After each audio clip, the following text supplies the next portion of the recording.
കെണീൻ്റെ ചുറ്റും 3 അടയ്ക്കാമരം നിൽക്കുന്നുണ്ട് കവുങ്ങ്. അതിൽ 2 തല പോയതാണ്. അപ്പോൾ നമ്മൾ കെട്ട് കഴിഞ്ഞിട്ട് ഇത് മുറിക്കാന്ന് വെച്ചാൽ കാട്ടുകല്ലിൻ്റെ കെട്ടല്ല, അതിൻ്റെ മേലേക്ക് വീണ് കഴിഞ്ഞിട്ടുണ്ടെങ്കിൽ അത് പോകും. അപ്പോൾ കെട്ടുന്നതിന് മുമ്പ് ഈ കവുങ്ങൊന്ന് മുറിച്ച് മാറ്റട്ടെ.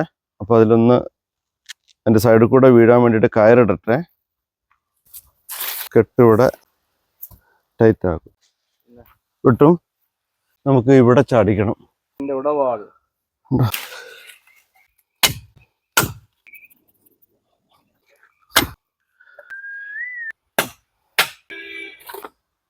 പിന്നെ ഇനി വിട്ടോ. അടുത്ത കവുങ്ങ് കൂടെ.